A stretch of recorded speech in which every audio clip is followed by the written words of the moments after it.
اعوذ باللہ من الشیطان الرجیم بسم اللہ الرحمن الرحیم والصلاة والسلام على سيد الأنبياء محمد المصطفى وعلى آله وصحبه ذوي التقى فنشهد أن لا إله إلا الله وحده لا شريك له ثم نشهد أن سيدنا ونبينا ومولانا محمدا عبده ورسوله صلى الله عليه وعلى آله وأصحابه أما بعد قال الله تبارك وتعالى في كلامه المجيد أعوذ بالله من الشيطان الرجيم بسم الله الرحمن الرحيم يخادعون الله والذين آمنوا وما يخدعون إلا أنفسهم وما يشعرون صدق الله العظيم وقال النبي صلى الله عليه وسلم في حديثه المبارك من غشنا فليس منا أو كما قال رسولنا عليه الصلاة والسلام۔ برادران کرام، بہت سی باتیں اللہ رب العزت نے اسلامی قانون کے اندر بہت بری بتائی ہیں اور ان کو کرنے والے کو سخت گناہگار بتایا ہے، لیکن ہم نے انہیں معاشرتی اعتبار سے بہت نارملائز کیا ہوا ہے، بہت عام کیا ہوا ہے۔ وہ گناہ، وہ برائیاں ہماری نظر میں اتنی زیادہ بری نہیں ہیں جتنی زیادہ بری وہ حقیقت میں ہے۔ اللہ کی نظر میں جتنی بری ہے، اللہ کے رسول صلی اللہ علیہ وسلم کی نظر میں جتنی بری ہے، ہم نے انہیں اتنا برا نہیں سمجھا ہوا۔ جیسے ایک عام سی بات ہے دھوکہ دینا، یہ بہت بری چیز ہے، حرام ہے اللہ کی نظر میں، اللہ کے رسول کی نظر میں۔ مسلمانوں کے لیے کسی دوسرے مسلمان کو دھوکہ دینا حرام ہے اور اس پر سخت عذاب کی وعیدیں ہیں، لیکن ہمارے مسلمانوں کے اندر یہ بات اتنی زیادہ بری نہیں مانی جاتی، بلکہ انسان کہتا ہے کہ فائدہ اگر لینا ہو تو اس طرح تھوڑی بہت باتیں کر لی جاتی۔ حالانکہ اللہ کے رسول صلی اللہ علیہ وسلم ارشاد فرماتے ہیں من غشنا فلیس منا، جو ہمیں دھوکہ دے وہ ہم میں سے نہیں، یعنی جو مسلمانوں کو دھوکہ دے وہ مسلمان نہیں۔ قرآن کریم کی آیت کریمہ آپ حضرات کے سامنے تلاوت کی، اللہ تبارک و تعالی کافروں کے تعلق سے بیان فرماتا ہے یخادعون اللہ والذین آمنوا، منافقوں کے تعلق سے کہ یہ لوگ اللہ اور مسلمانوں کو دھوکہ دیتے ہیں، وما یخدعون الا انفسهم وما یشعرون، لیکن حقیقت میں یہ اپنے آپ کو دھوکہ دیتے ہیں اور انہیں پتہ بھی نہیں چلتا۔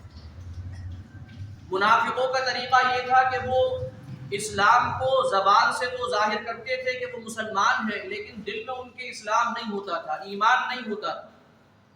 وہ یہ سمجھتے تھے کہ ہم زبان سے اگر مسلمانوں کے سامنے کہہ دیں گے تو مسلمان دھوکے میں آ جائیں گے کہ ہم مسلمان ہیں، ہمیں سمجھیں گے، مسلمانوں کی جو فیسلٹیز ہیں وہ بھی ہمیں مل جائیں گی، لیکن حقیقت میں ہم اپنے مذہب کے اندر رہیں گے۔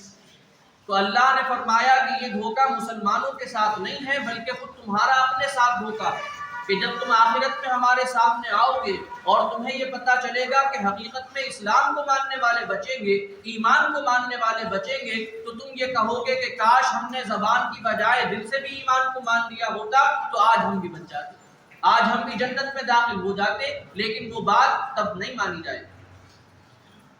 تو یہ جو دھوکہ دینے کا طریقہ ہے یہ تمہارا اپنے ساتھ، اور یہ آیت قرآن کریم کی قیامت تک کے لیے نازل ہوئی ہے۔ آج بھی اگر کوئی انسان اس طرح کا ہے کہ وہ مسلمانوں کو اپنا ایمان جتا کر سامنے رکھ کر حقیقت میں اس کے اندر ایمان نہ ہو، وہ بس مسلمانوں کو ورغلانے کے لیے ایمان کا اظہار کرے، تو وہ مسلمانوں کو دھوکہ دینے والا نہیں ہے بلکہ وہ اپنے آپ کو دھوکہ دینے والا ہے۔ کہ مسلمان اگر اس سے دھوکہ کھائیں گے تو بس دنیا کی حد تک دھوکہ، اور دنیا ایک نہ ایک دن ختم ہونے والی ہے، لیکن اس کے دھوکے کا وبال اسے آخرت میں انگنت سال تک ملے گا اور آخرت کبھی ختم نہیں ہوگا۔ تو لہٰذا اس کا دھوکہ اس کے ساتھ زیادہ بھاری پڑے گا مسلمانوں کے مقابلے۔ تو یہ دھوکہ تو ایمان کے تعلق سے ہے۔ دوسرا دھوکہ ہے معاملات کے تعلق سے، جس کو اللہ کے رسول نے فرمایا کہ جس نے ہمارے ساتھ دھوکہ کیا وہ ہم میں سے نہیں۔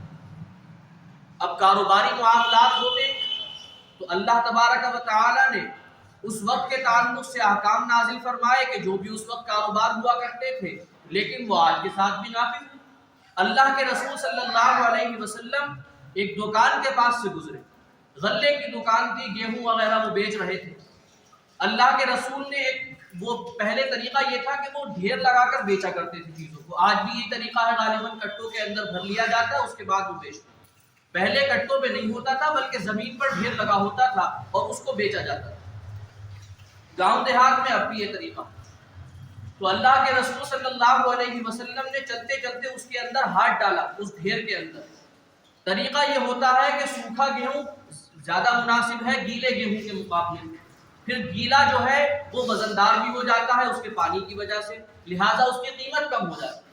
تو دکاندار پہلے والے ہی کیا کرتے تھے کہ سوکھا گیہوں اوپر رکھتے تھے، گیلا والا نیچے رکھتے تھے، اور اس کے اوپر سوکھا بچھا دیا کرتے تھے تاکہ جب کسی کو دکھے تو یہ دکھے کہ سب سوکھے ہیں اور وہ سوکھے کی قیمت دے اور گیلے گیہوں خرید کر لے جائے۔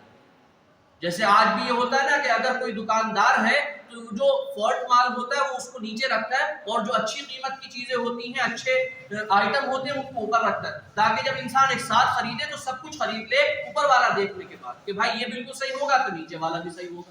اس انداز سے آج بھی کوئی نہ کوئی کرتا ہوں۔ تو یہی طریقہ اس وقت میں تھا۔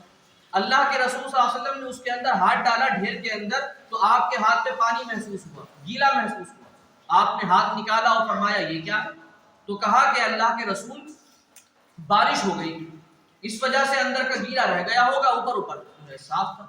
تو اللہ کے رسول نے فرمایا کہ تم نے اگر اندر گیلے تھے اور باہر صاف تھے، سوکھے تھے، تو تم نے انہیں الگ الگ کیوں نہیں کیا؟